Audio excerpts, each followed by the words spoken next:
is Danielle Keel, and I'm a social worker here at Rush University Medical Center in the Department of Social Work and Community Health. This month's mini clip video will be discussing social isolation and really what it is, what are some warning signs, some health risks of social isolation, as well as where you can seek help if you're experiencing social isolation or loneliness. So social isolation is a lack of social contacts and having few people to interact with regularly. It can lead to loneliness in some people and can impact our physical and mental health. Older adults are more likely than others to experience social isolation because they've been through several life experiences. This would be either losing a loved one or a spouse or a partner, retirement, becoming a caregiver to a spouse or partner, as well as having a chronic or limiting condition. Oftentimes, social isolation can lead to loneliness, but it's important to note that a person can feel lonely and not socially isolated, as well as a person that is experiencing social isolation may not feel lonely. Loneliness and social isolation in older adults are a serious public health risk.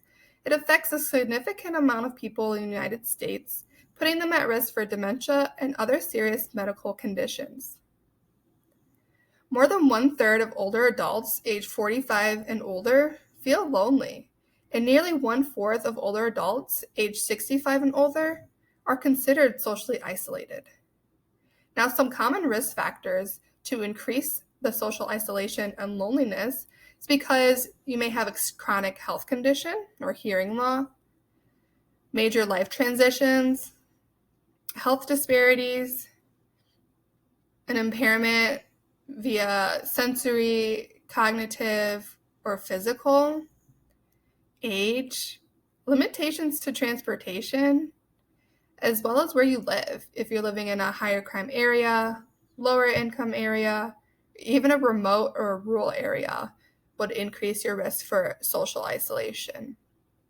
Losing a loved one, as well as being a victim of partner abuse or elder abuse. Some groups often feel socially isolated when they're in these specific groups where they have a higher risk for experiencing social isolation and loneliness. And those are groups involved in the marginalized groups, individuals that are facing discrimination and stigma, people of color, people in the LGBTQ community, as well as immigrants.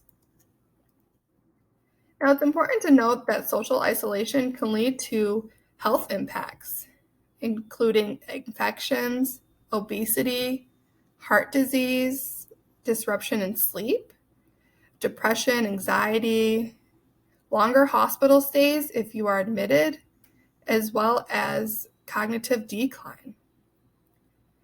Now, we learned about some facts of social isolation. So what are some warning signs of social isolation?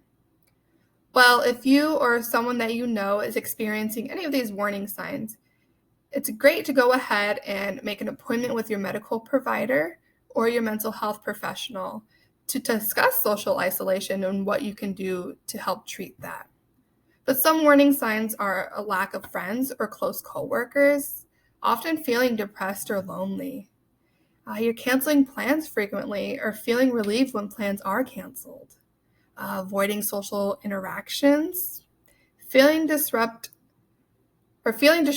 during a period of solitude, spending large amount of times alone, or feeling distressed during a period of solitude, spending large amount of times alone, or having limited contact with others. Now, some ways to reduce social isolation include getting connected with families and friends and loved ones. You could do that by social media, using technology, picking up a hobby or learning a new skill, learning something new through a class or a workshop designed specifically for older adults or for your age, participating in programming in the community, and serving as volunteers with local organization. Here at Rush University Medical Center, specifically Rush Generations, we have several volunteer opportunities for our Rush Generations members, even becoming an ambassador if that speaks interest to you. Feel free to reach out. Now, these are some local organizations as well that can assist you if you're experiencing social isolation. We have age options, senior services, as well as Northeastern Illinois, AAA. Feel free to take a screenshot or take a picture of the screen, as well as pause. And you can always come back to the screen or this portion of the video if you wanted to go ahead and look at these resources again. As well as Rush University Medical Center, here are some programs that we also offer. We have social work services. They'll be able to connect you according to what your needs are. If that's connecting you to a primary care physician or psychotherapy, we're here to do that. As well as our Rush Generations programs. We have several programs that you can take advantage, specifically taking charge of your health or learning to live well with any chronic pain. We have our health education lectures that we host twice a month, these mini clip videos that we bring you each month, as well as our friendly caller program. So receiving a call from a trained volunteer about once a week to really just engage about conversation of your liking.